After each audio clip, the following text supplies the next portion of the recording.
See you later, Chris. Thanks for joining us. I'll move on over. Your next topic, Pennsylvania, birthplace of the modern zombie.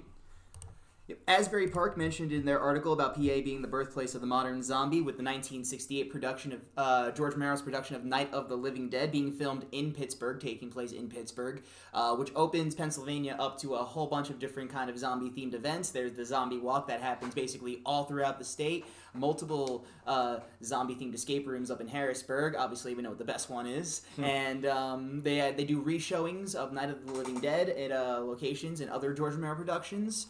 So, do you think that put us at an advantage opening up in the Poconos? Well, it's funny you mentioned the zombie walk because, oddly enough, Asbury Park Press put the article up, and Asbury is known for having the Asbury Park zombie walk every year. Oh, no kidding. Yeah, it's I knew it was huge, kind of huge like event.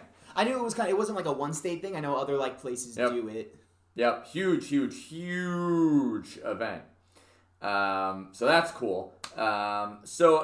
Does that put Curzy at an advantage? Probably. I would say probably. Now, I mean, having said that, Curzy did amazing in Red Bank. Fair. So, if anything, the ticket sales are right in line. The same amount of people are coming to Curzy out here as what came in Red Bank when it was in New Jersey. So, new territory hitting the same head counts. Which is awesome. Actually, Curzy out here can fit more people, so it's probably seeing a few more. But the travel out here is very, very different because here you're always dealing with who's out here on vacation because it's so much of a resort area, whereas in New Jersey it was much more localized. Yeah, a lot of our customers, you ask you guys, I ask them if they're local, try to push sales, and I usually get the response, we're visiting from Missouri, we're visiting from, California, or some other nonsense like that, because this is a huge Poconos area, just a huge tourist location. Right. But I'm sure, in general, it has helped a bit, because there's that nostalgia. Do you think if you opened up the location in Pittsburgh, you might have made a bigger splash? Who knows? I don't know. It's like we get told all the time with Witch Hunt, which is in Morristown right now. Right. And Witch Hunt is scheduled to close by the end of the year. Get it in while you can. You guys got to bring it to Salem is the one I get all the time. I was going to say that's probably the most obvious one. Now, having said that, though, there's some issues with Salem because that area is very, very tiny shops. Right, yeah. It's not exactly a big, bustling city. No. So, finding space is an issue because where are you going to put, we already have a map of turning Witch Hunt into a 2-hour full-sized experience the way Curzy and Freak Show is. And finding a location out in Salem is going to prove to be extremely difficult. Where are you going to find a 3,000 square foot spot? Yeah, I don't think any warehouses are for sale down there. To set up shop. So it's not to say that we're not willing to try, but it's the same thing. But putting Witch Hunt there, is it too on the nose, or would it make a killing because it's based in that time period of witchcraft in Salem? Well, I've never been to Salem, so I don't know their tourist footing. I've actually never been either, but I do know though that there's it's one of those same reasons we talked about.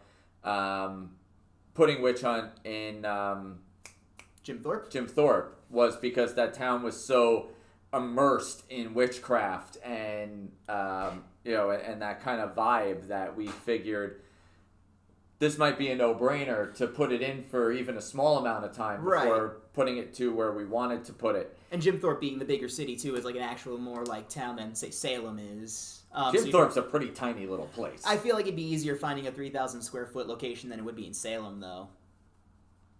We found one, and that's true. Yeah, the guy wasn't looking to lease to anyone. So, when you're looking to lease a space, it's got to be outfitted for someone to lease the space.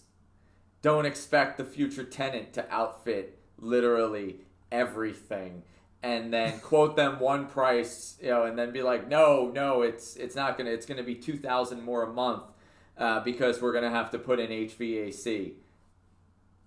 That's absolutely ridiculous. That's just bad business. So it's a bait and switch, and it's not the first time we've seen that. I'm not shouting out where or who this is, but of course not. But it's not the first time someone's pulled a bait and switch on us like that. At least so now you know what to expect when it comes to doing that. Yeah, it's immediately like, see you later. I don't want to implicate a certain situation, but this building was a bait and switch, and then they went back. So it started out as a bait and switch, and then they just kind of like... And then they treaded back, and they took the original deal. Oh, at least they took the original deal. Yeah.